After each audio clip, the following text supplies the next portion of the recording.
Boa noite, viajante do canal Vozes do Silêncio. Você já parou para imaginar aquele momento exato? Aquele instante preciso em que a história de um mundo inteiro muda de rumo, sem que os homens envolvidos possam compreender verdadeiramente a magnitude do que presenciavam. É nesse limiar entre o desconhecido e o destino que nossa jornada começa. Estamos na virada do século XV para o XVI. Na Europa, as navegações atlânticas são a obsessão do poder, o espelho da ambição humana. Os portugueses, povo de navegadores e exploradores, sonham com rotas diretas até as riquezas do Oriente. Vasco da Gama havia encontrado o caminho para a Índia apenas 2 anos antes, contornando o continente africano. Agora, uma nova frota zarpava dos portos lusos, sob o comando de um homem que se tornaria lendário, Pedro Álvares Cabral. Mas o que Cabral procurava não era o Brasil. Ele buscava a Índia, aquela mesma Índia que fascinava os reis europeus com suas especiarias, seus diamantes, seu ouro. Seu roteiro era claro: contornar a África, como fizera Vasco da Gama. Porém, os mares têm seus próprios planos, e o Atlântico guardava um segredo que mudaria para sempre a história do mundo. Durante semanas, a esquadra de Cabral navegou pela imensidão oceânica. Os marinheiros enfrentavam tempestades, a monotonia do horizonte infinito, o medo ancestral do desconhecido. Corpos cansados, mentes vigilantes, corações esperançosos. Cada homem daquela frota carregava consigo não apenas suas esperanças pessoais, mas também o peso das ambições de um reino inteiro. E então, no dia 22 de abril de 1500, sucedeu o inesperado. Uma terra apareceu no horizonte. Não era um acidente do destino, pensavam alguns. Não era um desvio de rota sem propósito. Para homens de fé, navegando em tempos em que a religião e a superstição entrelaçavam-se às cordas das velas, aquele avistamento foi interpretado como um sinal divino. Aquela ilha, que os portugueses batizaram de Fernando de Noronha, parecia um presente dos céus, uma bênção no meio do caminho, um repouso concedido pela providência divina. Mas não havia tempo para descanso prolongado. A ambição chamava. A Índia aguardava. A frota avançou pela costa, seguindo para o sul, explorando aquela nova terra que surgia diante dos olhos maravilhados dos navegantes europeus. Cada dia revelava novas vistas, novas possibilidades, novos questionamentos.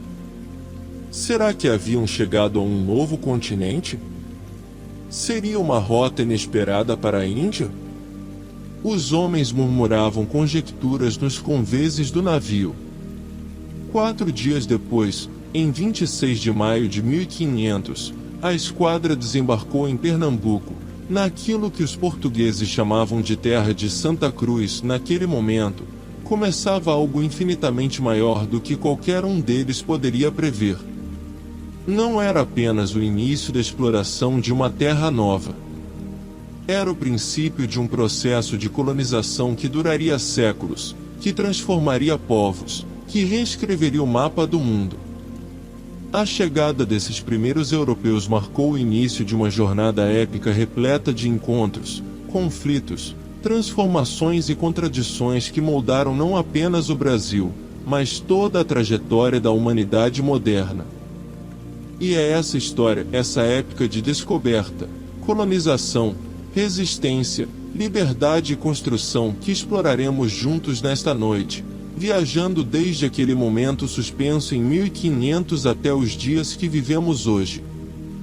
Portanto, acomode-se. Prepare seu coração para os relatos que virão. Pois você está prestes a ouvir a história de uma nação, tecida em fios de esperança, sofrimento, rebeldia e esperança novamente. Em 22 de abril de 1500, a expedição liderada pelo navegador português Pedro Álvares Cabral chegou ao litoral brasileiro. A chegada desses primeiros europeus marcou o início do processo de colonização da região por parte dos portugueses. A primeira terra vista pelos navegantes foi a ilha de Fernando de Noronha, que os portugueses rapidamente tomaram como sinal divino de que haviam descoberto um novo caminho para a Índia. Em seguida, a frota avançou ao longo da costa brasileira, desembarcando em Pernambuco no dia 26 de maio. Os contatos iniciais entre os portugueses e os povos indígenas foram tensos. Os indígenas foram inicialmente recebidos com hostilidade, mas rapidamente se tornou claro que eles estavam dispostos a comerciar. Os portugueses trouxeram presentes para os indígenas, como ferramentas de metal e vidro, o que facilitou a relação. A costa brasileira impressionou os primeiros exploradores pelos seus recursos naturais, vastas florestas, rios e uma fauna diversificada. A região era conhecida por seu pau-brasil, daí o nome dado ao país todo pela Europa. O pau-brasil era um produto altamente valorizado na Europa devido à sua cor avermelhada que se tornou muito popular em produtos como a tintura. Os registros históricos desse momento são ricos em detalhes e fornecem uma visão clara dos primeiros contatos entre os portugueses e os indígenas brasileiros, além de registrar com exatidão o que foi observado durante esse descobrimento e a primeira apreensão do território. Na época pré-colonial do Brasil, o território era habitado por vários povos indígenas com culturas e línguas distintas.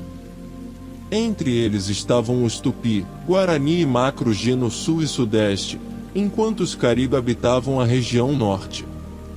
Os Tupi eram conhecidos pelas suas técnicas agrícolas avançadas, como o sistema de roça, e tinham uma organização social complexa. Eram divididos em clãs que se autogovernavam e possuíam um sistema hierárquico liderado por chefes conhecidos como caciques. A religião tupi era politeísta com cerimônias que incluíam o uso de substâncias alucinógenas chamadas Yurubi. O povo guarani também tinha uma estrutura social complexa, dividido em nações independentes lideradas por caciques.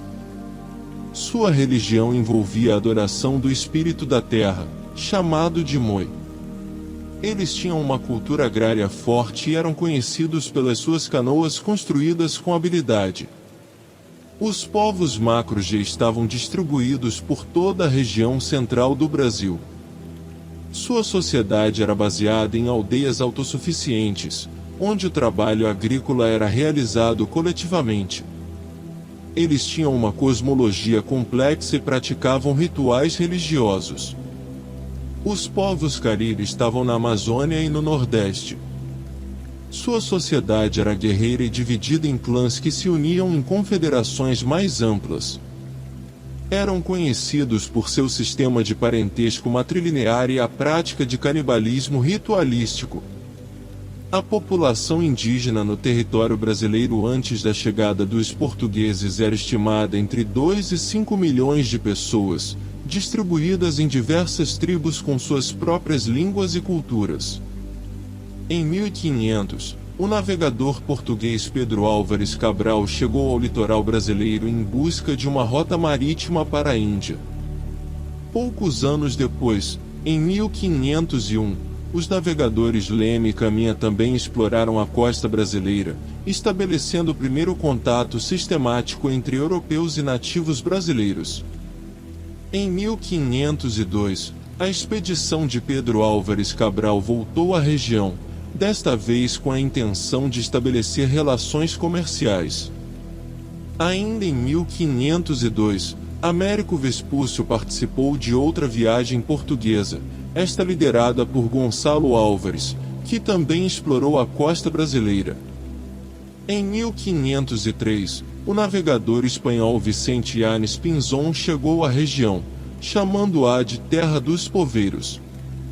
Os europeus rapidamente perceberam a riqueza da madeira pau-brasil, usada na Europa para tinturaria. Isso incentivou os portugueses a estabelecer o controle sobre a costa brasileira. Até 1530, a costa brasileira era explorada regularmente pelos portugueses em busca de recursos e para estabelecer a presença colonial. As rotas marítimas estavam se tornando mais conhecidas, facilitando os negócios com o Novo Mundo. Em 1534, o rei de Portugal estabeleceu as capitanias hereditárias no Brasil. Ele dividiu a terra em capitanias governadas por donatários para promover a colonização e explorar recursos naturais.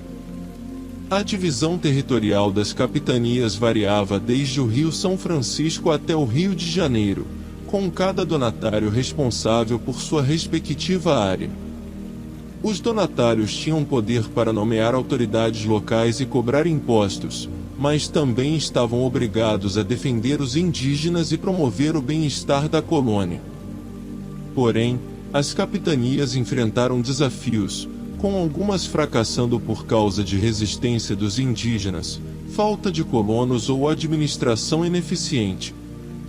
A capitania de São Vicente, fundada por Martim Afonso, foi um sucesso inicial, pois atraiu colonos e comerciantes e tornou-se uma base importante para a exploração da costa brasileira. No entanto, outras capitanias como a de Ilha de Veracruz falharam em estabelecer colônias duradouras. Essa fase marcava o início do processo de colonização portuguesa e teve impacto nas relações com os povos indígenas e no desenvolvimento futuro da região. Em 29 de março de 1549, o governador-geral Tomé de Souza desembarcou em Salvador, a primeira capital do Brasil colônia. Esta data marcou o início da colonização portuguesa mais sistemática e centralizada no país. Tomé de Souza foi nomeado pelo rei de Portugal para supervisionar o desenvolvimento colonial no Brasil.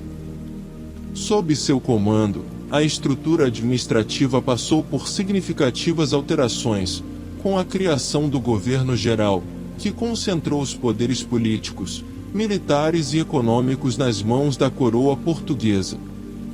A fundação de Salvador não só foi um marco na história brasileira, como também simbolizou o início da instalação de uma sociedade mais estruturada em território brasileiro.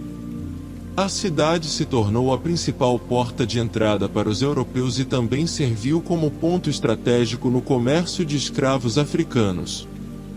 A chegada de Tomé de Souza representou um momento crucial na história do Brasil, pois mudou o curso da colonização portuguesa ao introduzir uma administração mais centralizada. Isto influenciaria profundamente a evolução futura do país, desempenhando um papel essencial no processo de colonialismo e domínio europeu na América Latina. Salvador também se destacou como o principal centro religioso da colônia, visto que foi onde foram erguidas as primeiras igrejas católicas em território brasileiro.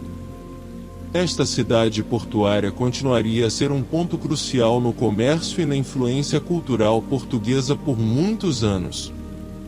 A capitalidade de Salvador não só representou o início da colonização mais sistemática, como também marcou o início de uma era de domínio colonial que duraria até ao século XIX. Em 1500, o Brasil era um território rico em recursos naturais. A economia colonial foi principalmente sustentada pelo cultivo e processamento do açúcar. O ciclo do açúcar se tornou o principal motor econômico da colônia brasileira. A produção de açúcar teve início no Nordeste, especialmente no estado da Bahia, onde a primeira lavoura de cana-de-açúcar foi estabelecida por portugueses em 1516. Com o tempo, a produção se expandiu para outras regiões, como Pernambuco e Alagoas. Os engenhos, instalados nas zonas rurais, eram as fábricas onde a cana-de-açúcar era processada. O açúcar brasileiro rapidamente ganhou renome em mercados internacionais, tornando-se uma das principais exportações do país e um dos pilares da economia colonial. A produção de açúcar exigiu o desenvolvimento do latifúndio, grandes propriedades rurais. Essas fazendas dependiam fortemente do trabalho escravo, especialmente após a introdução em massa de africanos como mão de obra nos séculos XVI e XVII. A escravização dos africanos se tornou uma prática comum, e o tráfico de escravos atingiu seu auge no século XVIII. O açúcar brasileiro não apenas sustentava a economia colonial, mas também influenciou significativamente a sociedade brasileira. O ciclo do açúcar criou um padrão econômico que se estendeu ao longo dos anos, moldando as relações de poder e estruturas sociais do país. Porém, o foco excessivo na produção de açúcar também trouxe consequências negativas. A monocultura levou à degradação ambiental e à dependência econômica da colônia em relação ao produto. As guerras pelo controle das lavouras de cana-de-açúcar, como as chamadas Guerras dos Mascates no século XVIII, também causaram instabilidade. Embora o ciclo do açúcar tenha sido fundamental para a economia colonial brasileira, seus impactos sociais e ambientais permanecem temas discutidos até os dias de hoje. No século XVI, a chegada dos portugueses marcou o início do trabalho forçado de indígenas no Brasil colônia. Os europeus necessitavam mão de obra para explorar e cultivar as terras recém-descobertas, mas os conflitos com os nativos tornaram esse recurso instável. Em 1532, a coroa portuguesa incentivou o uso de escravos africanos, iniciando um tráfico que duraria 4 séculos. O tráfico atlântico de escravos africanos foi uma das maiores operações comerciais do mundo moderno. Estimativas sugerem que cerca de 12 milhões de africanos foram transportados para o Novo Mundo entre os séculos XVI e XIX, sendo a maior parte destinada ao Brasil, as Antilhas e os Estados Unidos. O comércio era gerenciado por companhias privadas e governos europeus, que negociavam esses seres humanos como mercadoria. Os barcos chamados de navios negreiros transportavam africanos capturados em guerras ou vendidos por chefes tribais para os portos de embarque na costa oeste da África. As condições a bordo desses navios eram terríveis, com muita escassez de água e alimentos, o que levava à morte por fome, sede e doenças.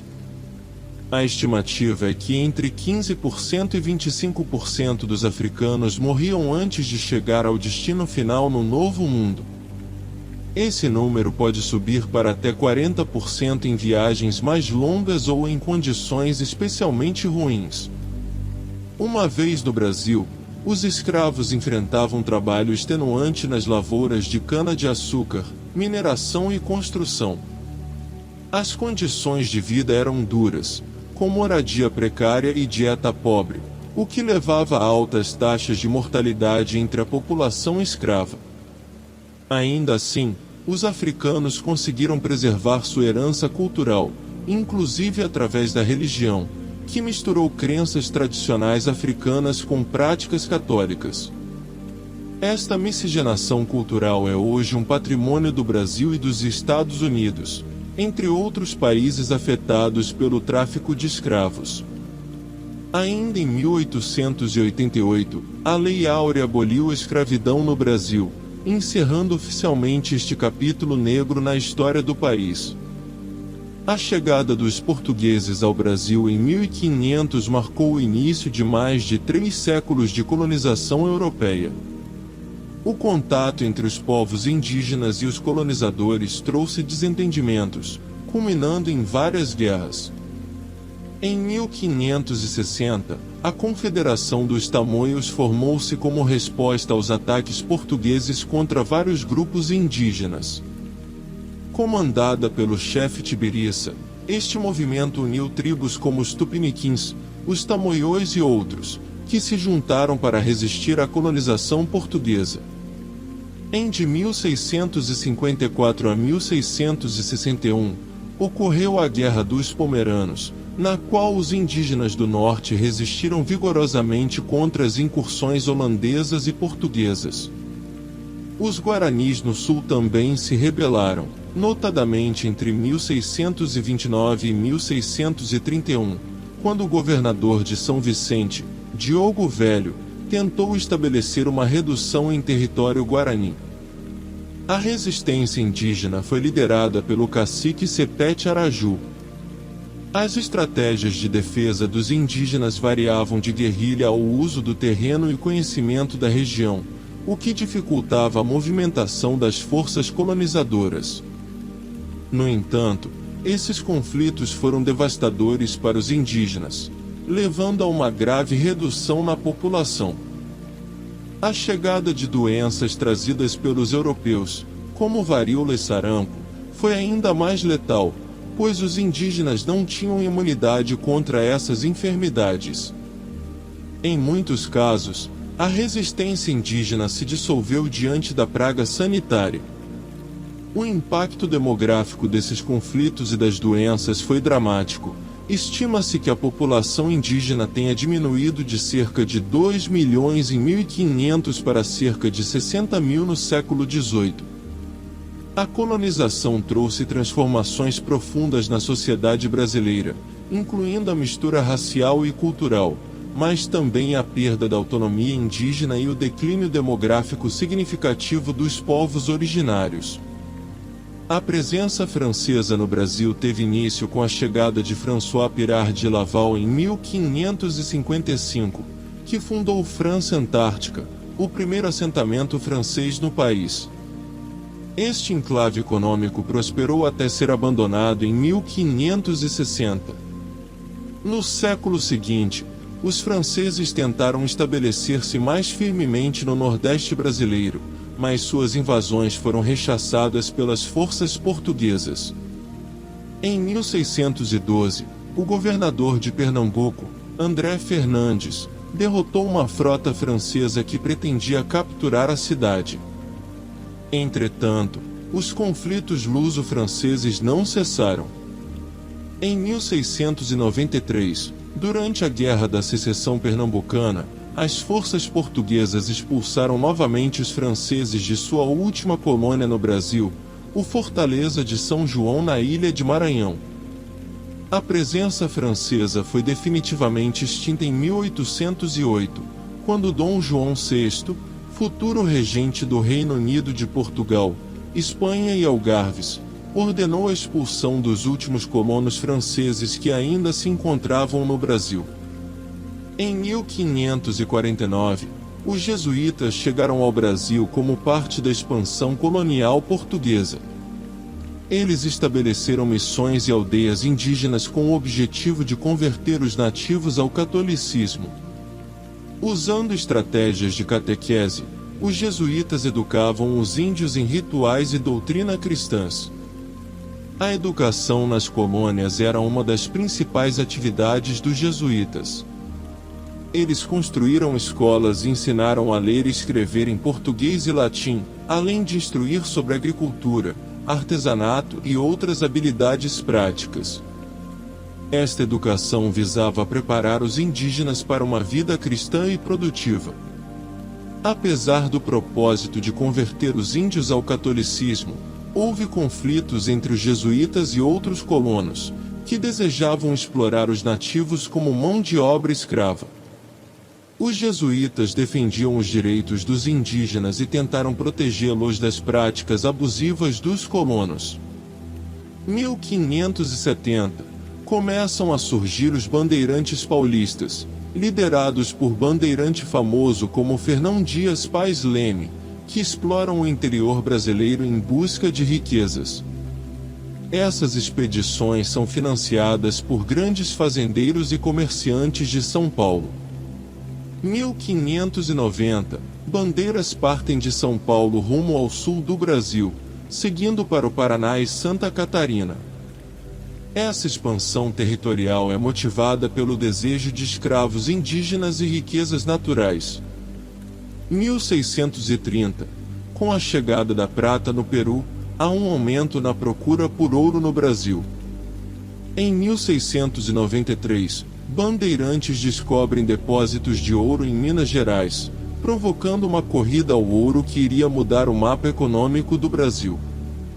1700. A descoberta do ouro atrai milhares de europeus e africanos para as minas, causando um aumento populacional, mas também intensifica a escravização dos indígenas. As bandeiras continuam sua expansão, explorando territórios além do Tratado de Tordesilhas, que dividia o Brasil entre Portugal e Espanha. 1808. O príncipe português Dom João, futuro rei de João VI, chega ao Brasil, fugindo da invasão napoleônica em Portugal, iniciando o domínio lusitano no país que se estende até a independência em 1822. No final do século XVII, o Brasil estava sob domínio português desde o século XVI. A economia colonial era baseada na agricultura de produtos como cana-de-açúcar e algodão, com crescimento econômico limitado a esta atividade agrícola. Em 1693, um mineiro chamado Bartolomeu de Gusmão encontrou ouro em Minas Gerais. Esse foi o primeiro registro confiável da existência de ouro no país. Logo após, outros mineiros também descobriram depósitos minerais nas proximidades. A descoberta do ouro provocou um movimento massivo para as regiões onde se achava o metal precioso. Esta migração resultou na construção de novas cidades e vilarejos, como Vila Rica, atual Ouro Preto, e São João del Rei. A corrida pelo ouro transformou a economia do Brasil colônia, incentivando uma grande atividade econômica que não dependesse apenas da produção agrícola de cana-de-açúcar. A mineração trouxe riqueza para o país e estimulou a industrialização. A descoberta do ouro também mudou o padrão migratório no Brasil, fazendo com que pessoas de diversas regiões se deslocassem em direção ao interior do país atrás da riqueza. O Tratado de Madrid foi assinado em 1750 entre Portugal e Espanha, durante o governo do Marquês de Pombal no Brasil colonial. Este tratado pôs fim à disputa sobre a posse da região conhecida como Terras de Pilcomayo, ou Bacia do Prata, atualmente localizada principalmente no Paraguai. O Tratado de Madrid também implicava a devolução de territórios que haviam sido adquiridos anteriormente por ambas as partes. Em resumo, o tratado restabeleceu as fronteiras entre os domínios português e espanhol no Brasil colonial, após conflitos em torno das regiões disputadas. O Tratado de Santo Ildefonso foi assinado em 1777, novamente entre Portugal e Espanha. Este tratado reafirmou a soberania portuguesa sobre o Brasil, mas também estabeleceu que a Espanha tinha direito à posse das ilhas do Atlântico Sul, como as ilhas de Trindade e Martinhal. Durante essas negociações, houve diversos conflitos ao longo da demarcação das fronteiras. Em particular, a região conhecida como Território de Iguaçu, ou Território do Prata, foi ponto de tensão entre as partes. A Espanha tentava expandir seu domínio nessa região, enquanto Portugal defendia sua posse. Após longas negociações e conflitos, o Tratado de Santo Ildefonso garantiu a posse portuguesa sobre essas terras em troca da cessão das ilhas do Atlântico Sul à Espanha. Este acordo foi um marco importante na história das relações internacionais do Brasil colonial e reafirmou a influência portuguesa no continente americano. Esses tratados foram decisivos para a demarcação de fronteiras e incorporação de terras, que ajudaram a estabilizar as relações entre Portugal e Espanha durante o século XVIII. No final do século XVIII, o Marquês de Pombal, então ministro da corte portuguesa, implementou uma série de reformas que marcaria profundamente a história do Brasil colonial.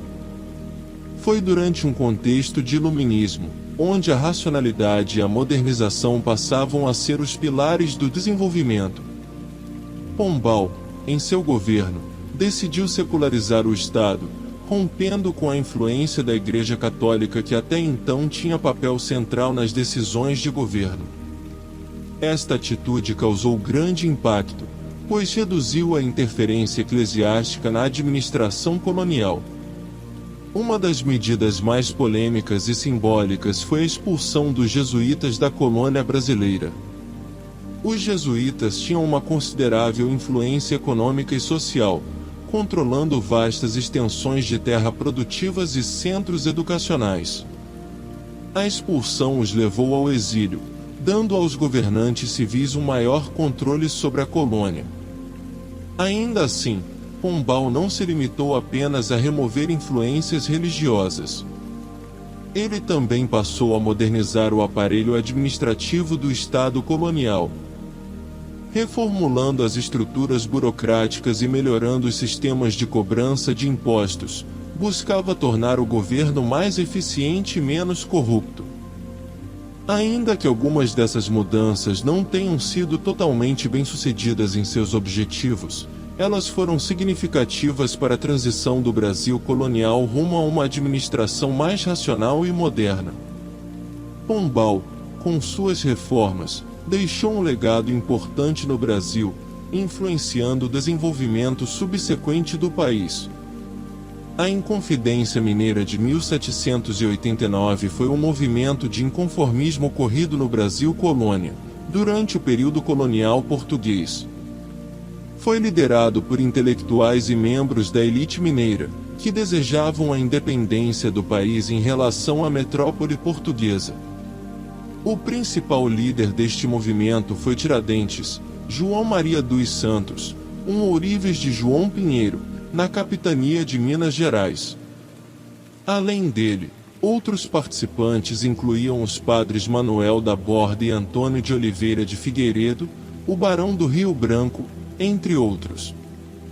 Os ideais desses rebeldes eram a independência política do Brasil, uma maior autonomia econômica para a colônia e melhores condições de vida para seus habitantes. Entretanto, os movimentos foram descobertos e reprimidos pela coroa portuguesa. Em 1792, Tiradentes foi denunciado por João Francisco Xavier, um servo que havia sido comprado pelo líder rebelde, e acabou sendo capturado. Após ser julgado em um tribunal secreto, ele foi condenado à morte e executado publicamente em 21 de abril de 1792, em praça pública no Rio de Janeiro. A repressão à Inconfidência Mineira teve grande impacto na consciência colonial. Embora o movimento tenha sido derrotado, ele serviu como um precursor para futuras lutas independentistas e influenciou significativamente a história do Brasil. 1500. O descobrimento do Brasil por portugueses marca o início da colonização europeia na América do Sul. A chegada de Pedro Álvares Cabral estabeleceu o domínio português sobre a região, iniciando um período de exploração e colonização que duraria séculos. 1530, fundação de São Vicente por Martim Afonso de Souza, um dos primeiros pontos de povoamento europeu no Brasil. A colônia cresce lentamente, com a presença de poucos colonizadores portugueses e muitas terras ocupadas por indígenas. 1550, o bandeirismo emerge como uma atividade econômica importante na colônia, com os paulistas explorando as regiões interioranas em busca de ouro e escravos. A expansão econômica atrai mais colonizadores para o Brasil. 1620, a cultura barroca se espalha pelo Brasil durante este período, influenciada pela chegada de padres jesuítas e a construção de igrejas com estilo arquitetural rico e decorado. A arte religiosa torna-se uma expressão cultural dominante. 1680, a cidade colonial de Salvador, no estado da Bahia, se desenvolve como um importante centro econômico, cultural e político na colônia. A arquitetura colonial se manifesta em casarões e igrejas com influência africana, indígena e portuguesa. 1700, A estrutura familiar no Brasil colonial é dominada por famílias patriarcais, especialmente nas regiões rurais, onde o trabalho agrário é a principal atividade econômica. A escravatura é um aspecto central da sociedade colonial. 1756, o governo português tenta controlar as atividades dos jesuítas no Brasil, culminando na expulsão dos padres jesuítas em 1759. Isso afeta a estrutura econômica e social da colônia ao remover os principais educadores e administradores católicos. 1808, com a chegada da corte portuguesa ao Brasil, o país entra no período da administração luso-brasileira, que antecede a independência. A vida cotidiana nas cidades coloniais começa a mudar com a influência das atividades da corte e o início do processo de industrialização. As descrições acima abrangem aspectos da cultura e vida cotidiana no Brasil colonial, incluindo a arte barroca, a arquitetura colonial, música religiosa, estrutura familiar, religiosidade, bem como as influências indígenas e africanas na sociedade. A chegada dos portugueses ao Brasil em 1500 marcou o início do período colonial. A sociedade brasileira se baseou em uma economia agrária extremamente dependente da mão de obra escrava. Os africanos foram trazidos como escravos para trabalhar nas lavouras de cana-de-açúcar, café e outras culturas. A resistência contra a escravidão assumiu várias formas, desde o suicídio até fugas e rebeliões. Um exemplo notável da resistência foi o Quilombo dos Palmares, um conjunto de comunidades de fugitivos formadas por escravos africanos do Nordeste do Brasil, que sobreviveu por cerca de 70 anos antes de ser atacado em 1694 e destruído pelas forças coloniais. Os líderes indígenas também se revoltaram contra a invasão portuguesa. Em 1657, o cacique Guaicuru liderou uma revolta que uniu várias tribos para resistir à penetração colonial no Mato Grosso. No século XVIII, os guaranis na região do atual Paraná e Santa Catarina também se rebelaram contra a colonização portuguesa. As revoltas escravas foram mais comuns ao longo do século XVIII. Em 1710, houve um levante conhecido como Revolta dos Malês no Rio de Janeiro, que envolveu cerca de 250 escravos muçulmanos e resultou na execução de muitos deles. A repressão à resistência foi severa. As forças coloniais e posteriores imperiais usaram uma mistura de diplomacia, guerra e negociação para controlar os indígenas e suprimir revoltas escravas. Ainda assim, a resistência persistiu como um elemento significativo na luta dos oprimidos pelo direito à liberdade e autonomia. Esses eventos são estudados não só por seu impacto histórico, mas também pela luz que lançam sobre as condições de vida e a natureza da sociedade colonial brasileira. Eles evidenciam um aspecto significativo da resistência contra o domínio estrangeiro e a escravidão, que são temas cruciais na história do Brasil. No final do século XVIII, a situação da colônia brasileira estava em mudança.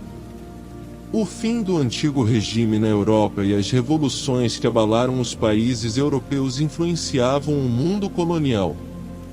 A independência dos Estados Unidos, 1776, e a revolta das colônias espanholas no Haiti, de 1791 a 1804, sobretudo esta última, demonstraram que as colônias não eram lugares imunes à insubordinação. Ainda assim, os anos finais do século XVIII foram marcados por uma economia baseada na monocultura de produtos como algodão, café e açúcar, incentivando a escravidão e explorando a mão de obra africana. A mineração de ouro no final do século trouxe um rápido crescimento econômico ao Brasil, embora isso também trouxesse seus próprios problemas sociais e ambientais. Ainda assim, o fim da colônia era inevitável. As mudanças políticas na Europa influenciavam o pensamento dos brasileiros, que começaram a buscar suas próprias identidades e liberdades. A chegada de Dom João VI em 1808 não só alterou a situação política do Brasil, como também anunciou uma nova era para o país, desencadeando um processo de transformação que levaria ao século XIX, com a independência em 1822 e a consolidação da nacionalidade brasileira. Em 1808, a chegada da corte portuguesa ao Brasil marcou o início de um novo capítulo na história do país. O contexto geopolítico era complexo. Napoleão Bonaparte havia invadido Portugal, forçando a família real a fugir e buscar refúgio no exterior. A transferência da corte portuguesa para o Brasil representou uma virada significativa não apenas para a dinâmica política do mundo luso-brasileiro, mas também para todo o continente americano. A vinda da família real em 1808 teve um impacto profundo sobre a estrutura econômica e social da colônia brasileira, introduzindo mudanças que iriam influenciar profundamente o desenvolvimento do país nos séculos seguintes. Com a chegada dos portugueses, os portos brasileiros foram abertos à navegação de todos os países.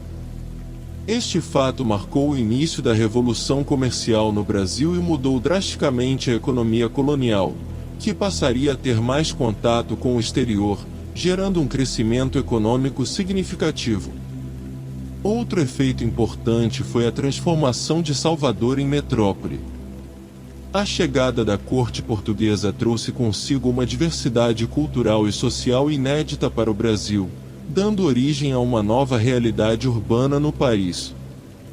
Salvador passou a ser um importante centro político, econômico e cultural, reforçando seu papel como porta de entrada do mundo europeu no continente americano.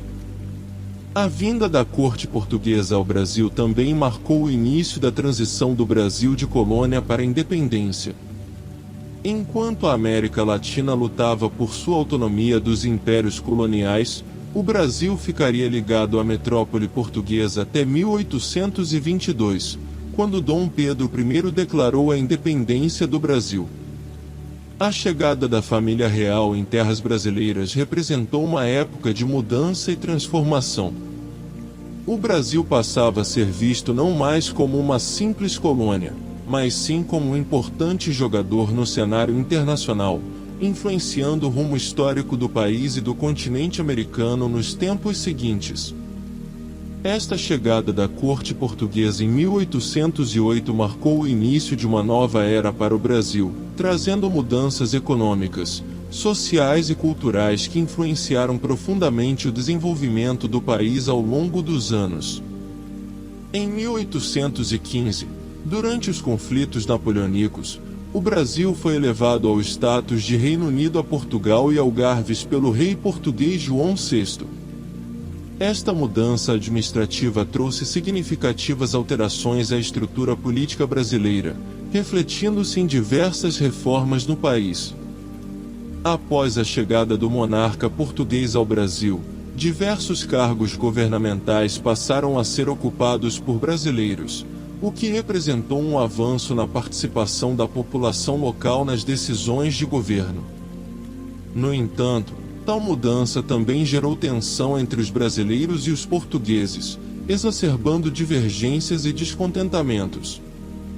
Ainda em 1821, João VI retorna a Portugal, deixando seu filho Pedro I no comando do Brasil. Este evento semeia o terreno para as ideias de independência, já que a distância entre o pai e o filho tornou-se símbolo da distância entre o Brasil e Portugal.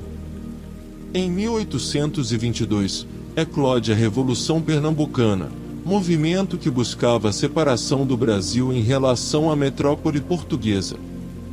Nesse mesmo ano, Pedro I declara a independência do Brasil, assumindo o título de imperador.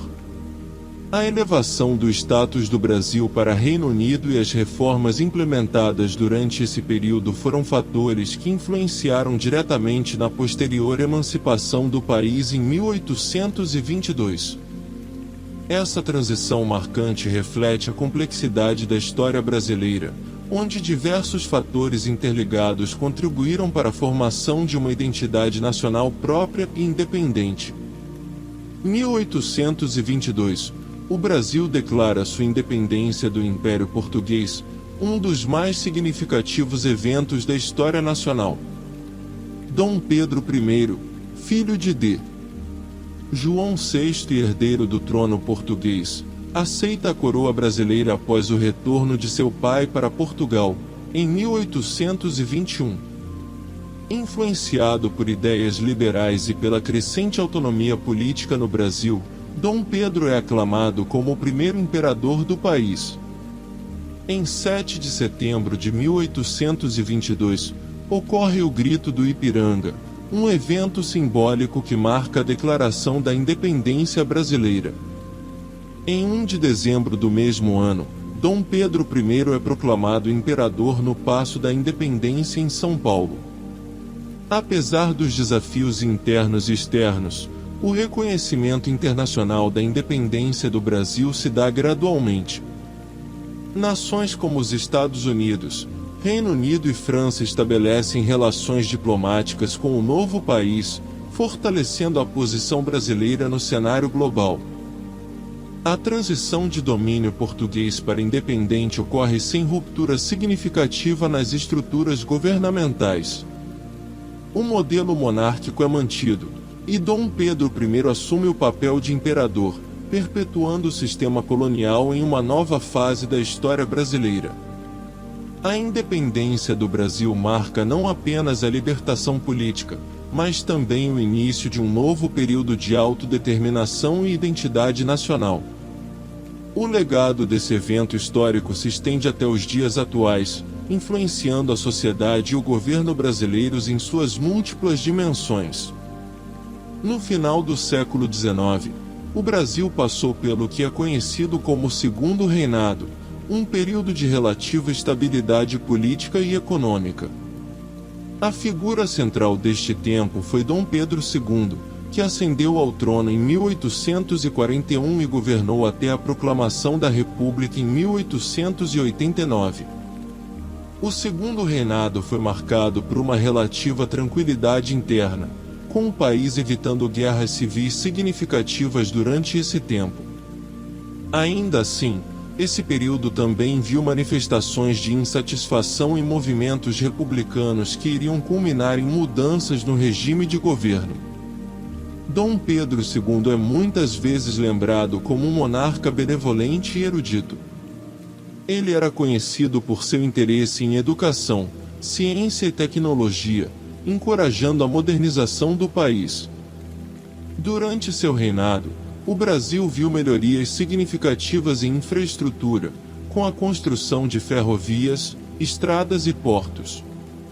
A economia do país experimentou um crescimento substancial no Segundo Reinado, com a cafeicultura se tornando uma das principais fontes de riqueza do país.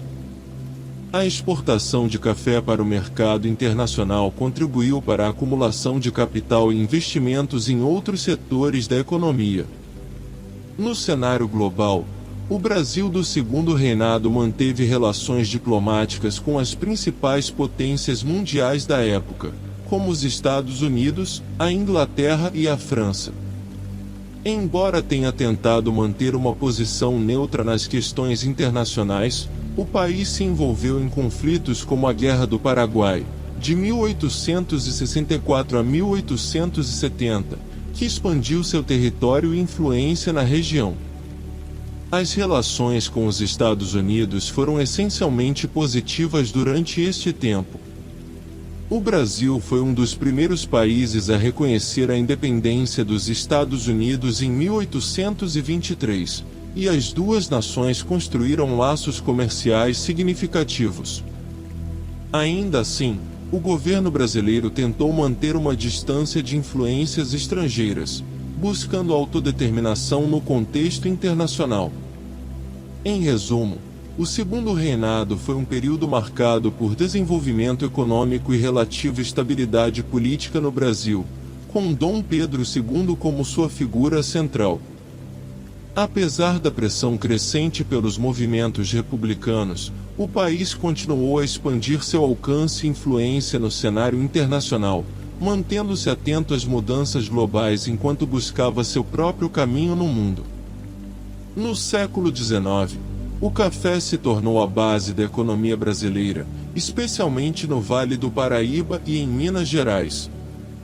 A cultura do café na região do Vale do Paraíba começou no final do século XVIII e rapidamente expandiu-se, alcançando seu ponto máximo de produção nos anos 1850.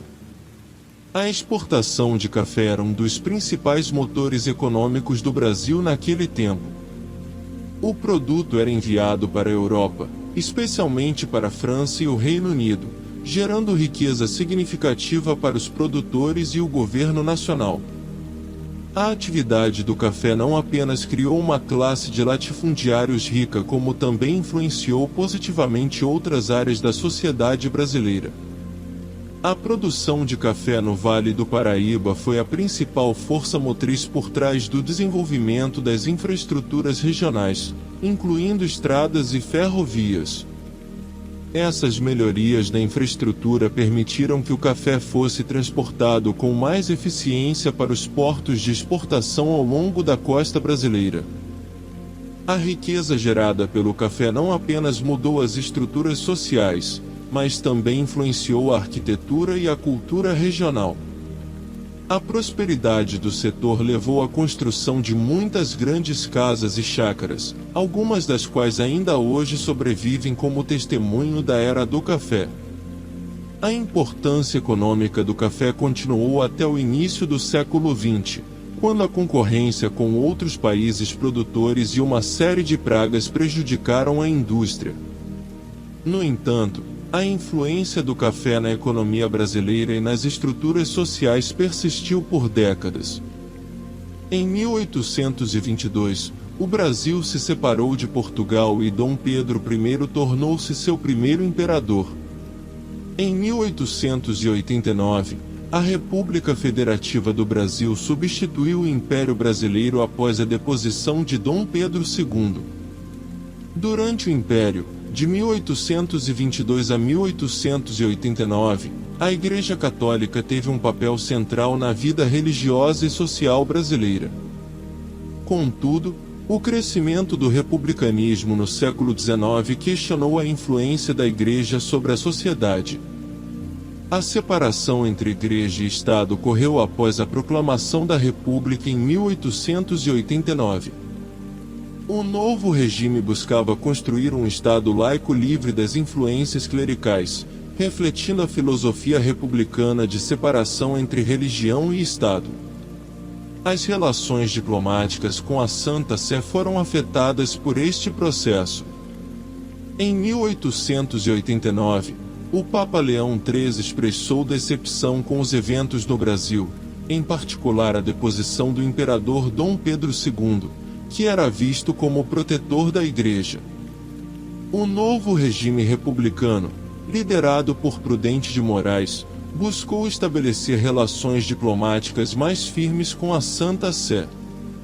Em 1891, o presidente impulsou um ministro da religião católica, como forma de reconhecer e regularizar as relações entre o Estado e a Igreja. A separação entre Igreja e Estado no Brasil refletiu tendências mais amplas na América Latina. O papado, sob o pontificado do Papa Pio IX, reagiu à perda da influência imperial defendendo a doutrina da infalibilidade papal em 1870. Estes eventos colocaram pressão sobre as relações Brasil-Santa Sé. Por fim, o processo de secularização no Brasil, iniciado com a proclamação da República, refletiu mudanças significativas na natureza do Estado e das relações entre religião e governo no país.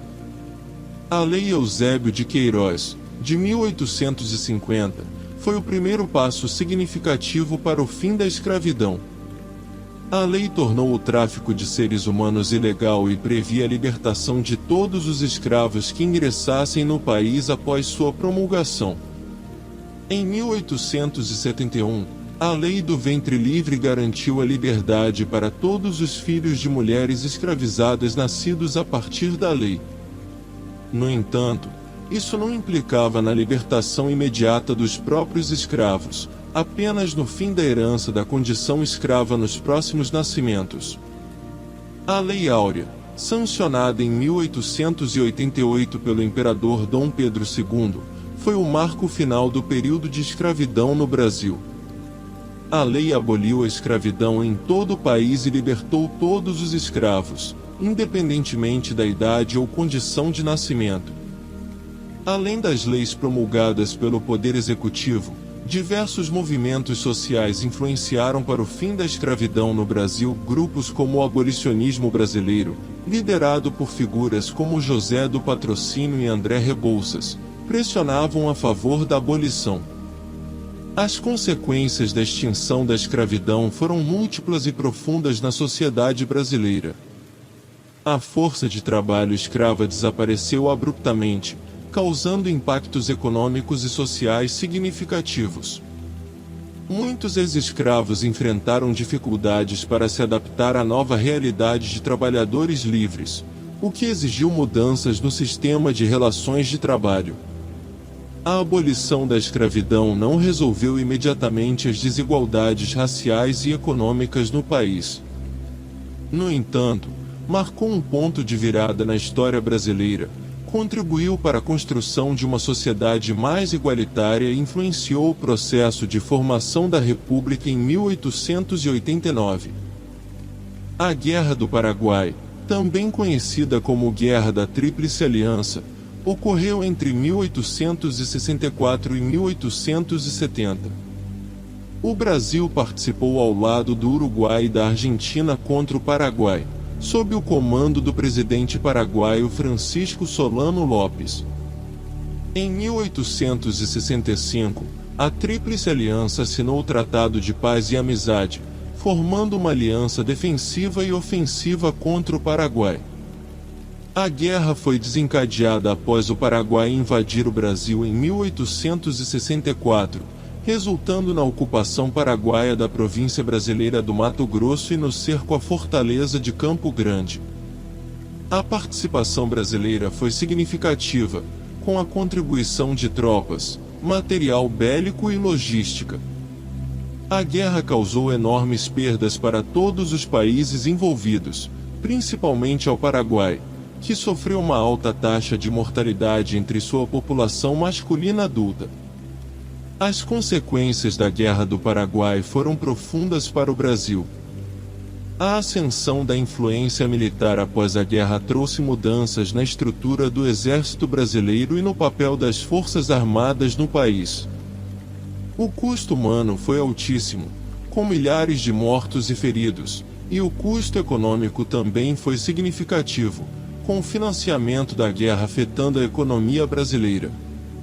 A guerra deixou marcas profundas na sociedade brasileira, tanto em termos militares quanto civis. Ela também influenciou as relações entre os países da região e teve impacto nas políticas externas desses países no século seguinte. Em 1889, o Brasil vivia um momento de intensas transformações sociais e econômicas que afetavam a estrutura do império. As ideias republicanas ganhavam força entre os militares e setores da população influenciados pelas revoluções liberais ocorridas em outros países da Europa e das Américas. O Manifesto Republicano de 22 de fevereiro de 1889, redigido por Rui Barbosa, foi um dos documentos que marcou o início do fim da monarquia. Nele, os signatários exigiam a separação entre a Igreja e o Estado, o fim do regime imperial e a proclamação de uma república federativa. Em 15 de novembro do mesmo ano, após um movimento militar liderado pelo Marechal Deodoro da Fonseca, ocorreu o golpe de 1889. Em meio ao clima de insatisfação popular contra o governo imperial e com apoio de diversos setores da sociedade brasileira, os militares ocuparam o poder e depuseram Dom Pedro II. Assim, sem uma verdadeira guerra civil, a República Brasileira foi proclamada. Este golpe pacífico, apesar das tensões que antecederam, marcou o fim do longo período de 65 anos do Império e iniciou um novo capítulo na história do Brasil. A transição de governo não foi imediata. O Marechal Deodoro da Fonseca tornou-se o primeiro presidente da República, empossado no ano seguinte. Este momento histórico marcou a virada para uma nova era no país, com novas expectativas e desafios que seriam enfrentados pelo Brasil em seu caminho rumo à contemporaneidade. No século XIX, o Brasil começou a experimentar as primeiras manifestações do movimento operário. Influenciados pelas ideias socialistas e anarquistas que se espalhavam por diversos países, trabalhadores brasileiros passaram a se organizar em busca de melhores condições de trabalho. As greves começaram a surgir no Brasil principalmente após o século XX. Em 1906, aconteceu uma das primeiras greves operárias significativas no país, na cidade de São Paulo. Os trabalhadores da fiação e tecelagem pediram melhores salários e condições de trabalho. Este movimento ganhou força ao longo dos anos seguintes, influenciado por ideias anarquistas que pregavam a luta direta contra o capitalismo. A influência anarquista no Brasil se fez presente de forma significativa. O anarquismo era uma corrente do pensamento socialista que defendia a abolição da propriedade privada, o fim do Estado e a liberdade individual plena. No Brasil, este movimento ganhou força entre os trabalhadores, especialmente nos centros urbanos como São Paulo e Rio de Janeiro. Porém, as autoridades brasileiras não se mostraram favoráveis ao crescimento do movimento operário. Greves e ativismos eram frequentemente reprimidos pelos governos, que usavam força policial e até militar para impedir manifestações e reprimir os trabalhadores. Apesar da forte repressão, o movimento operário no Brasil teve um papel importante na promoção de mudanças nas condições de trabalho. A pressão dos trabalhadores e seus esforços para organizar-se em associações e sindicatos contribuíram para melhorias em salários, horários de trabalho e condições de segurança. Este episódio do movimento operário e anarquismo no Brasil é um capítulo crucial da história do país, demonstrando a luta dos trabalhadores por justiça social e melhores condições de vida. A Semana de Arte Moderna de 1922 foi um evento que marcou a história da arte e cultura brasileira.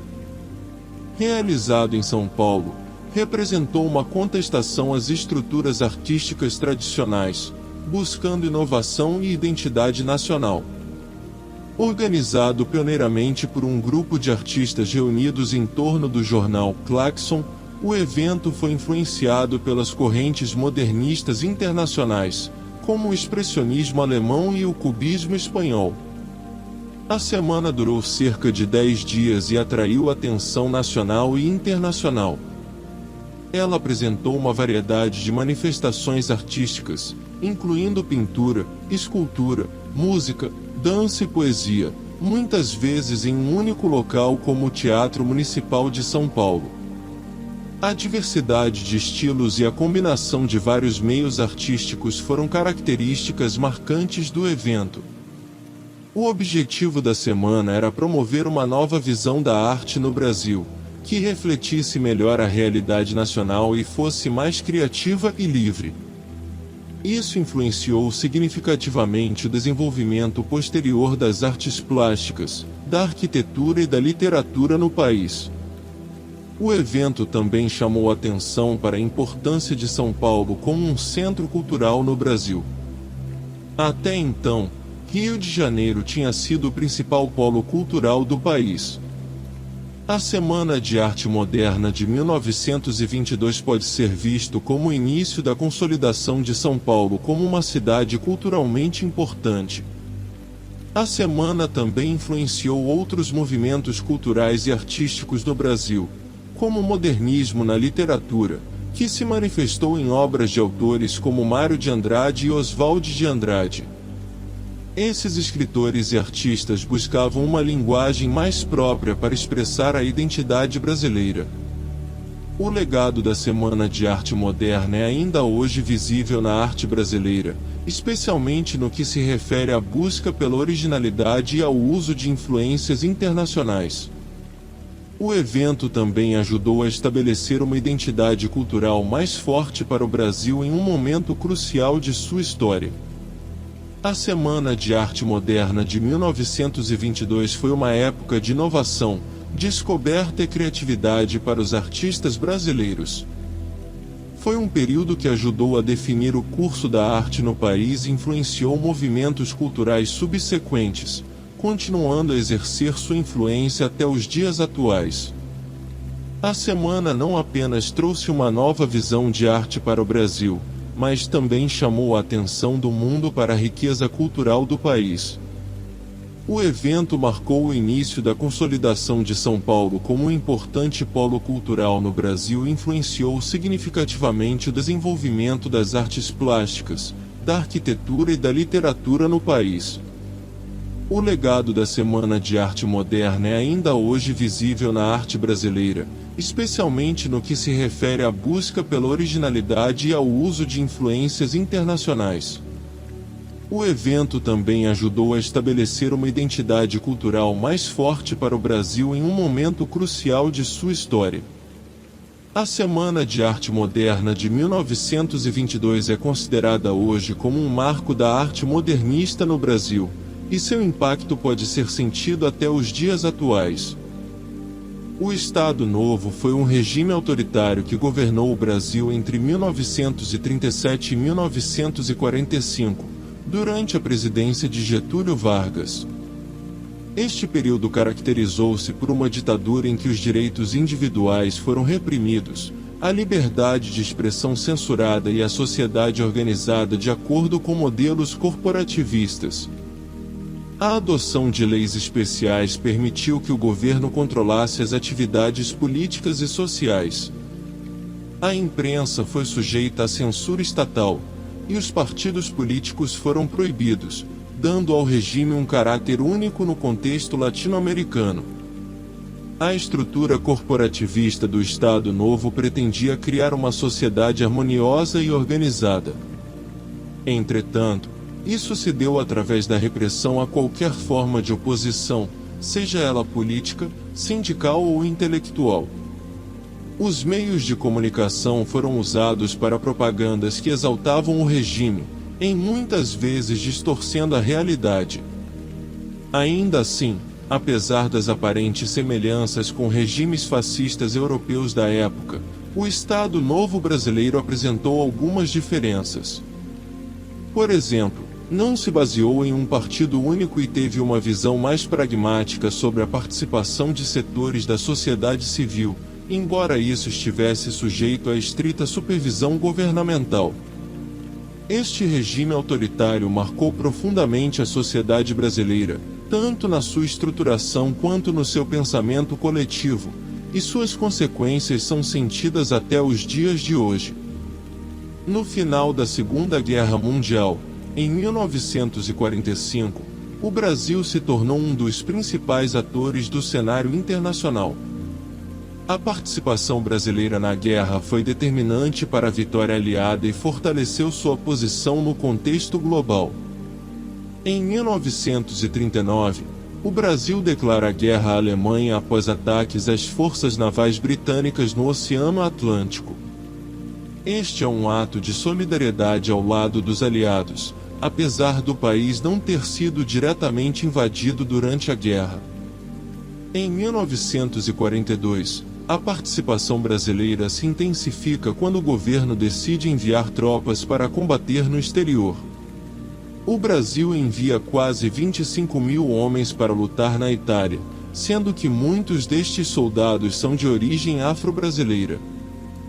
De 1944 a 1945, as tropas brasileiras participam da Frente do Atlântico, sob o comando dos aliados.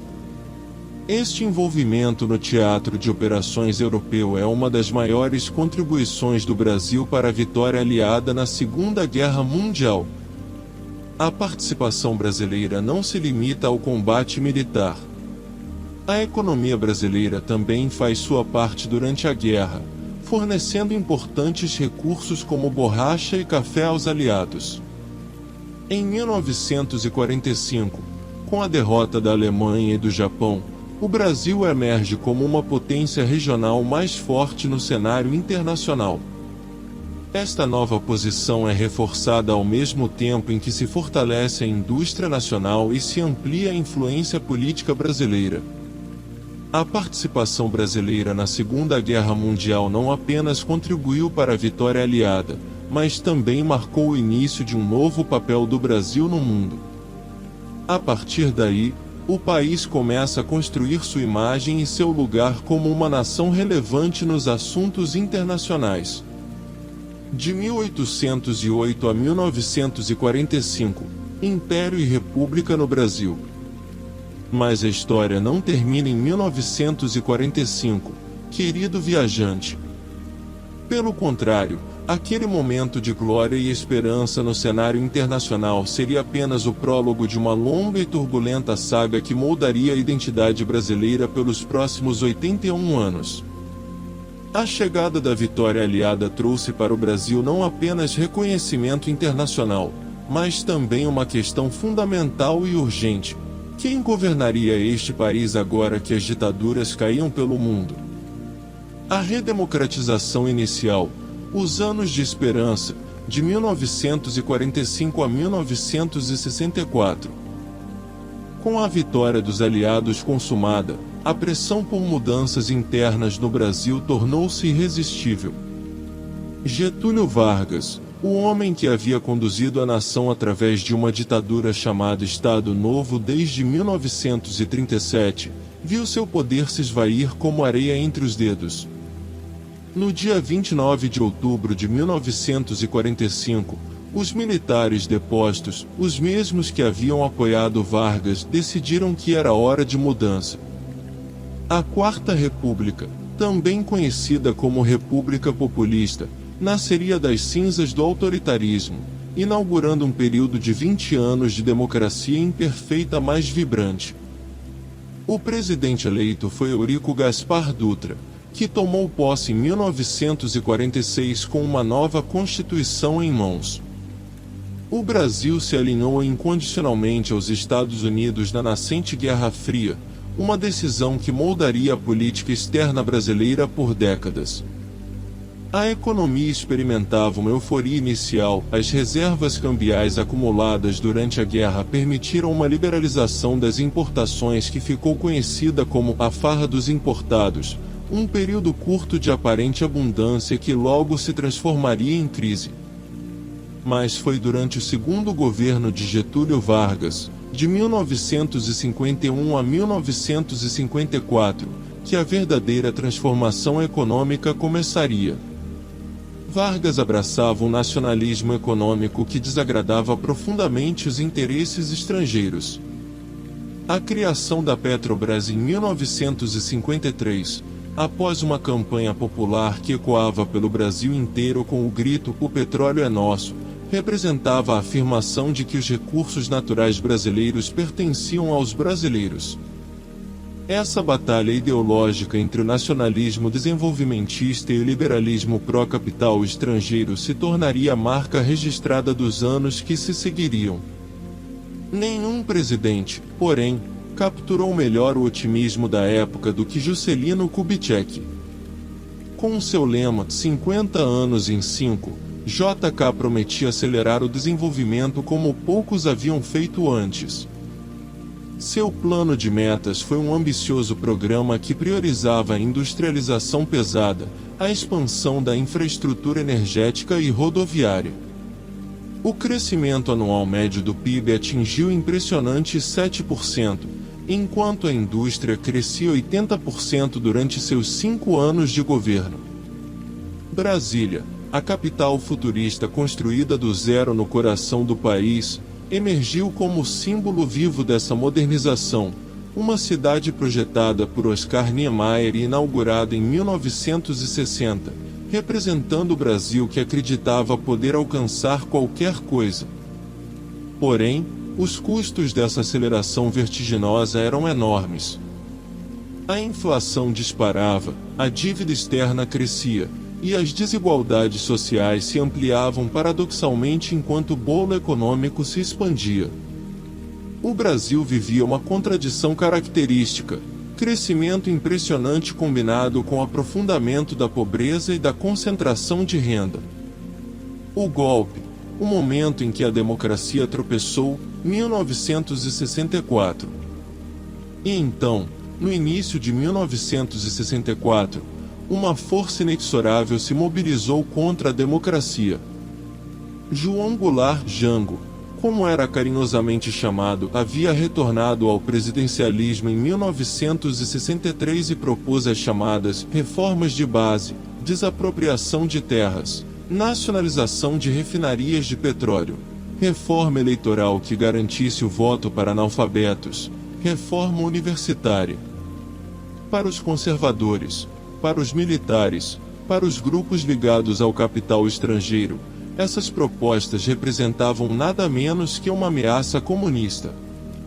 Na madrugada de 31 de março de 1964, tanques militares se movimentaram por Brasília e Rio de Janeiro. Os militares argumentavam que havia uma ameaça comunista iminente, uma infiltração vermelha que precisava ser extirpada. A verdade era bem mais simples e bem mais complexa: era a defesa de um modelo econômico e político que se sentia ameaçado. No dia 2 de abril, foi declarado vago o cargo de presidente, consolidando um golpe que mudaria profundamente a trajetória do Brasil. O período mais sombrio, a ditadura militar, de 1964 a 1985. O que se seguiu foram 21 anos de regime autoritário, de repressão política sistemática, de censura que silenciou vozes inteiras da sociedade. 5 generais se sucederam na presidência, nenhum eleito pelo povo. O general Humberto Castelo Branco institui os atos institucionais que na prática eliminaram o Estado de Direito.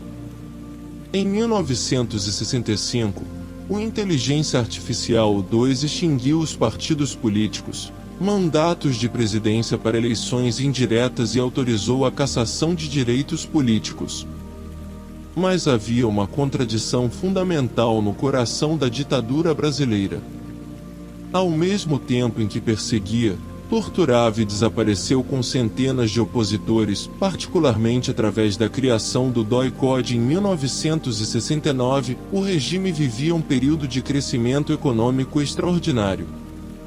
Entre 1969 e 1973, o Brasil experimentou o chamado milagre econômico, com o PIB crescendo a taxas que atingiram 14% ao ano, enquanto se criava a ilusão de um Brasil potência.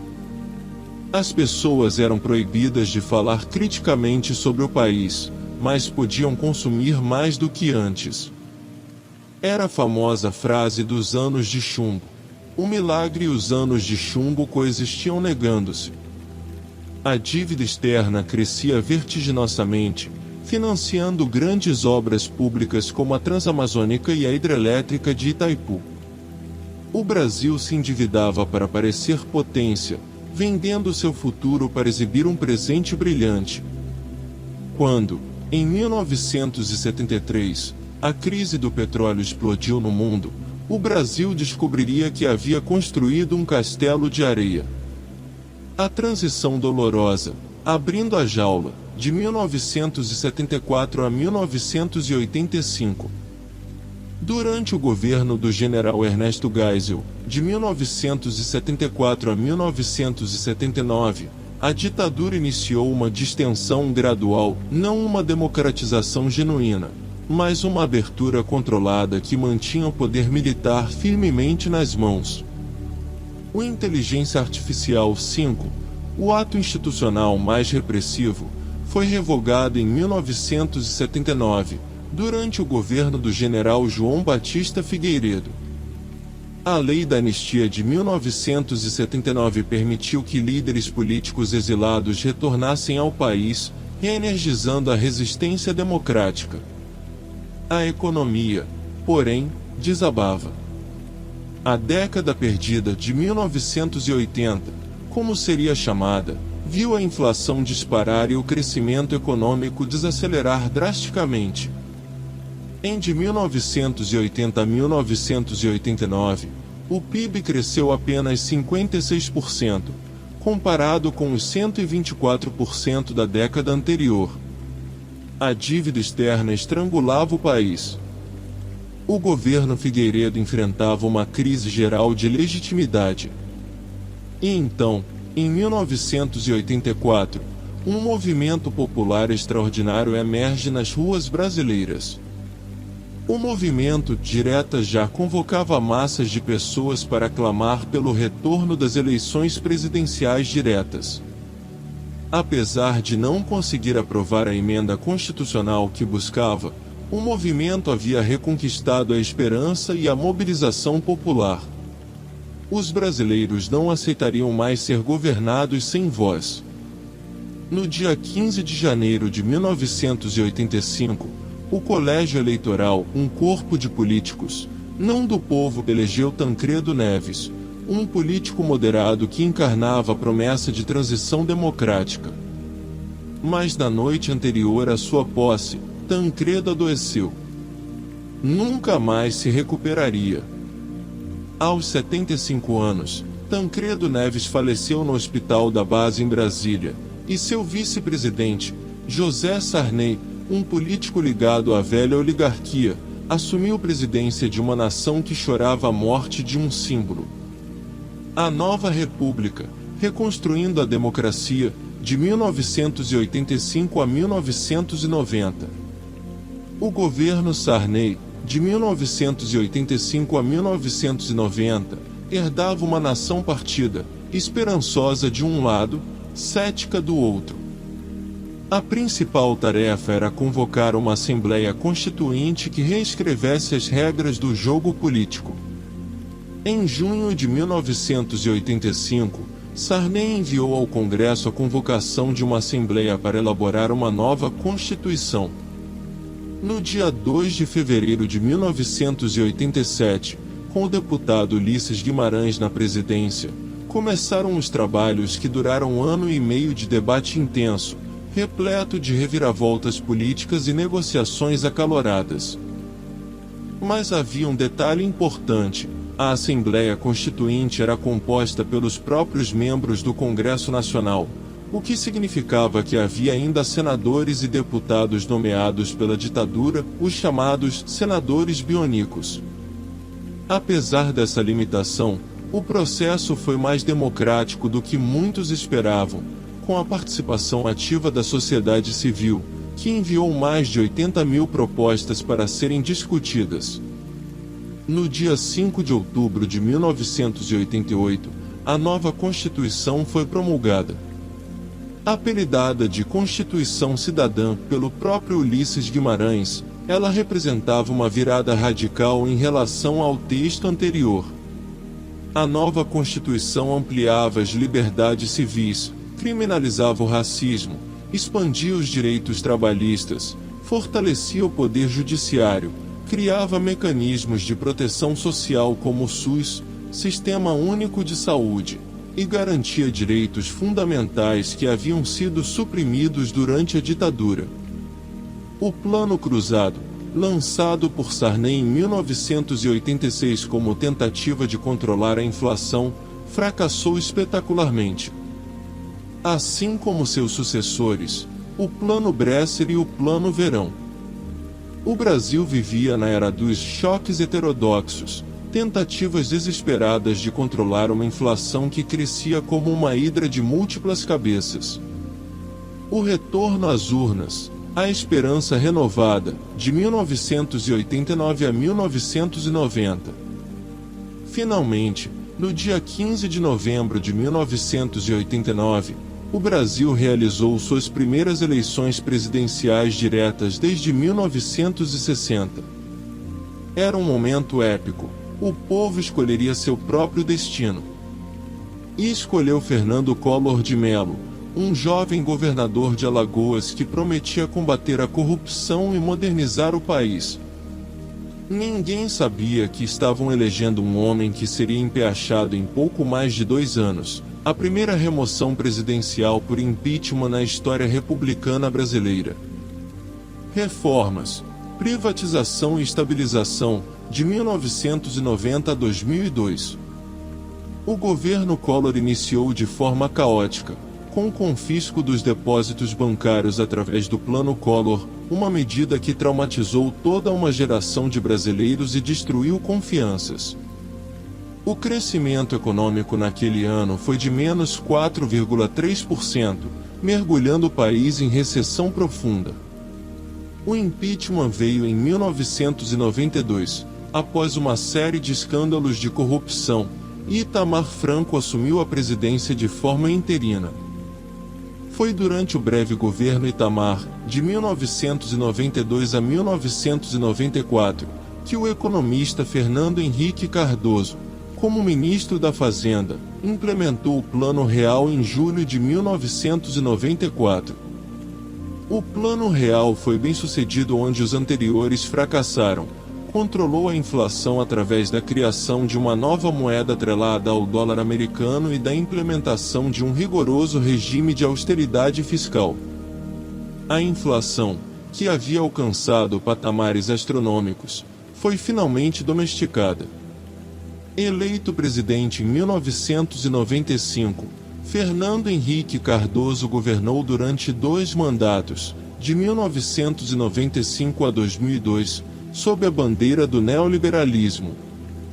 Seu governo implementou privatizações em larga escala, desde a Vale do Rio Doce até telecomunicações e energia, abriu a economia para a competição internacional e implementou reformas institucionais que buscavam alinhar o Brasil com as tendências globais de liberalização. O crescimento médio durante seus 8 anos foi modesto, apenas 2,3% ao ano, mas a estabilidade econômica conquistada representava uma vitória psicológica após a volatilidade dos anos anteriores. A sociedade brasileira, porém, sentia que a abertura econômica beneficiava principalmente os setores modernos, deixando para trás grande parte da população. As desigualdades, conquanto fossem complexas, não diminuíram significativamente, e frequentemente aprofundavam-se. O ciclo virtuoso, Lula e a inclusão social, de 2003 a 2010. Em 30 de outubro de 2002, o Brasil elegeu um novo presidente, Luiz Inácio Lula da Silva, um metalúrgico que havia liderado as greves dos anos 1980 contra a ditadura. Sua eleição representava a esperança de mudança fundamental para aqueles que se sentiam marginalizados pelos ciclos anteriores de modernização. O governo Lula, de 2003 a 2010, foi marcado por uma mudança radical na orientação política e econômica. Se FHC tinha focado em austeridade e privatização, Lula apostou em redistribuição de renda, expansão do crédito e valorização dos salários. O salário mínimo foi aumentado drasticamente em 100% em 1954, elevando o poder de compra das famílias mais pobres. Programas como o Bolsa Família transformaram a vida de milhões de brasileiros, garantindo uma renda mínima para as famílias extremamente pobres. O crescimento econômico foi extraordinário, 4% ao ano em média durante os 8 anos de governo, com 2010 marcado por um espetacular crescimento de 7,5%.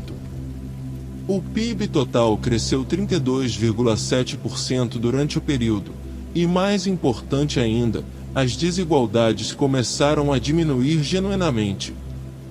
O consumo das famílias cresceu exponencialmente, chegando a 6,2% em 2010. Milhões de brasileiros saíram da extrema pobreza. A classe média expandiu-se significativamente. Mas havia mais do que números econômicos em jogo. Simbolicamente, o Brasil sob Lula recuperava a confiança em si mesmo. Não era mais visto apenas como um país de futebol e samba, mas como uma economia em ascensão, como uma potência regional que poderia negociar com igualdade com os gigantes globais. A participação internacional se intensificou. O Brasil se posicionava como mediador em conflitos internacionais, crescia sua presença na África, expandia suas relações comerciais. Era, de certa forma, uma continuação daquela esperança que havia nascido em 1500 quando os portugueses avistaram Fernando de Noronha, a esperança de que o Brasil tinha um destino grandioso escrito nas estrelas. A desaceleração, quando o milagre mingou, de 2011 a 2016. Mas nenhum milagre dura para sempre, especialmente em um sistema capitalista global sujeito aos ciclos de expansão e contração. O governo de Dilma Rousseff, sucessora de Lula eleita em 2010, herdava uma economia que já mostrava sinais de fadiga. A China, que havia sido a grande importadora dos produtos brasileiros, começava a desacelerar. Os preços das commodities petróleo, minério de ferro, soja entravam em colapso.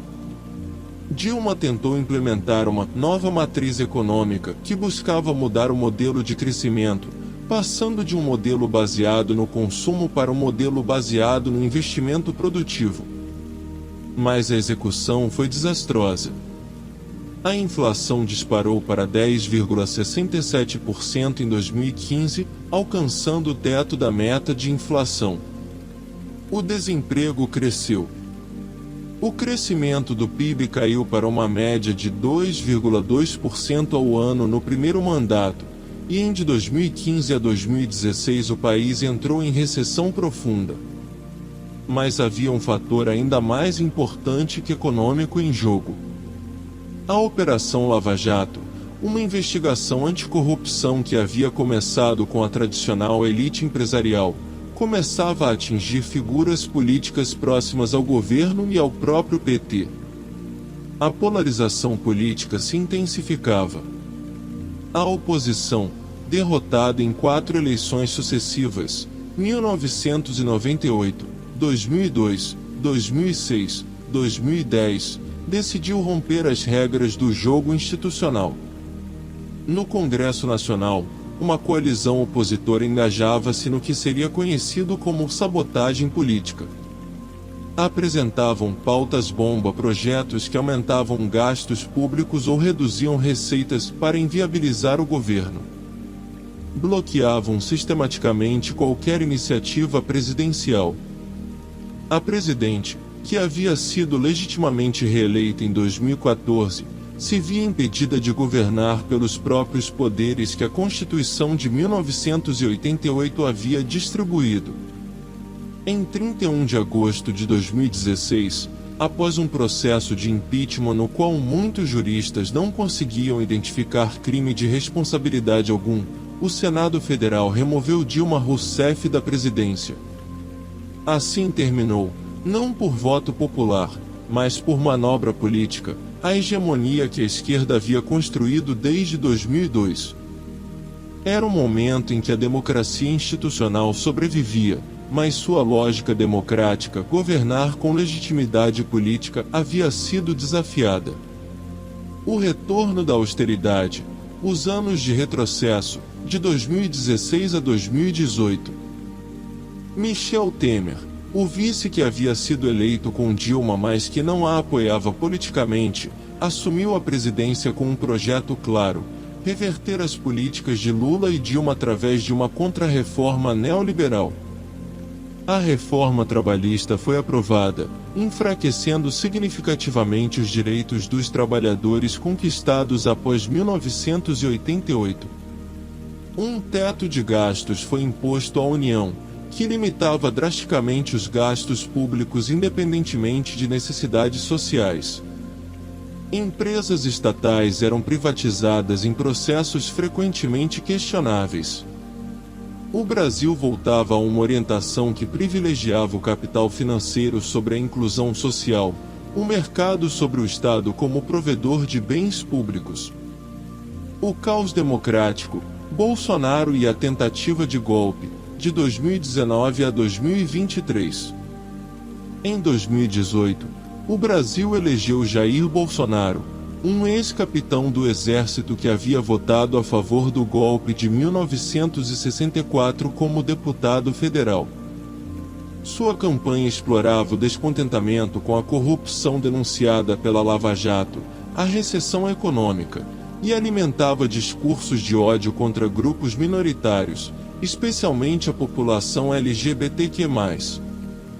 O governo Bolsonaro, de 2019 a 2022, foi marcado pelo autoritarismo, pelo negacionismo da pandemia de Covid-19 que matou centenas de milhares de brasileiros, e por um projeto político que buscava, de diversas formas veladas, regredir conquistas democráticas e de direitos humanos. A economia sofreu com a pandemia, e a inflação voltou a crescer. Mas o capítulo mais sombrio ainda estava por vir.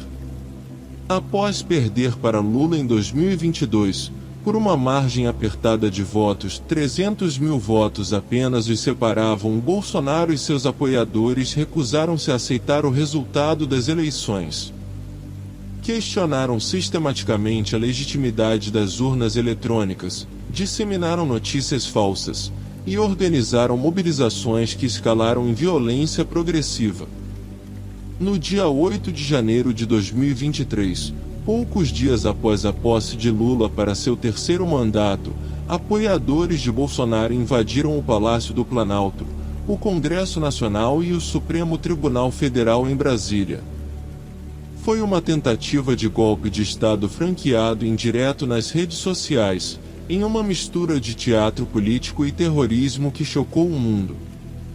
Bolsonaro seria posteriormente condenado pelo Supremo Tribunal Federal por sua participação na trama golpista, tornando-se inelegível e sendo preso preventivamente em novembro de 2024.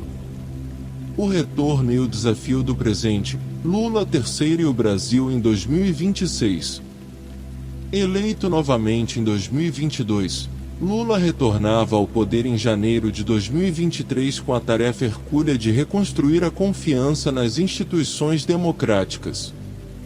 Seu terceiro mandato se iniciava sob o signo da defesa da democracia, com a necessidade de processar judicialmente aqueles que tentaram realizar um golpe enquanto lidava com uma inflação ainda elevada e uma economia que precisava de recuperação.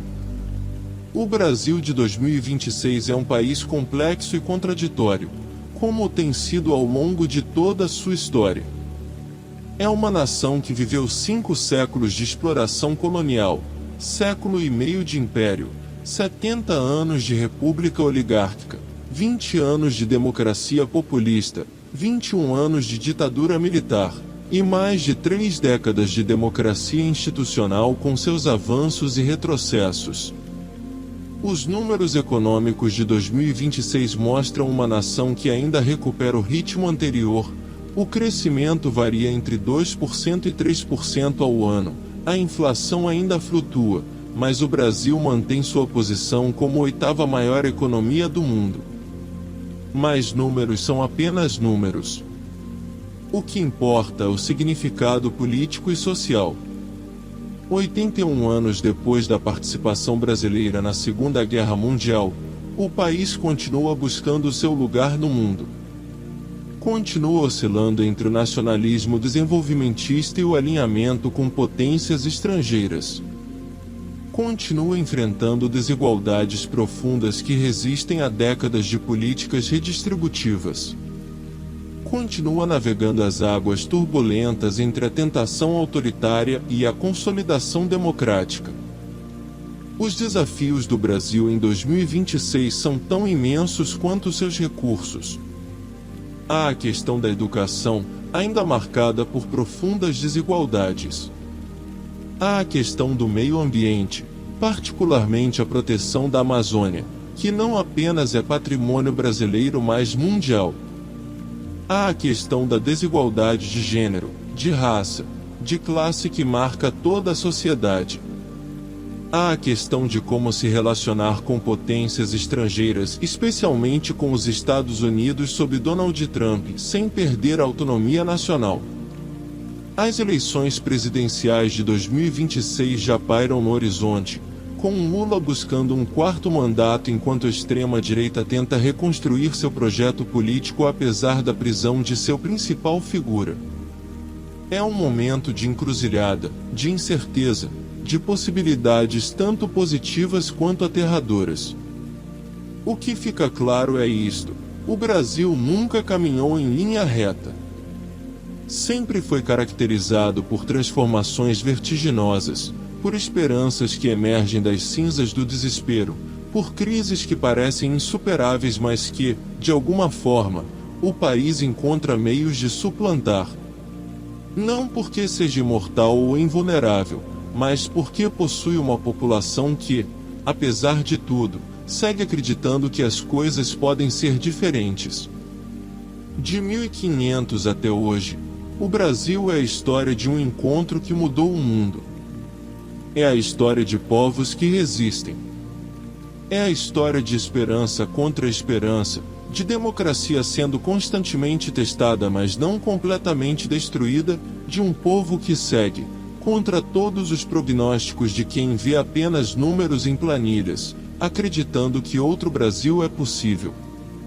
Boa noite, viajante do canal Vozes do Silêncio.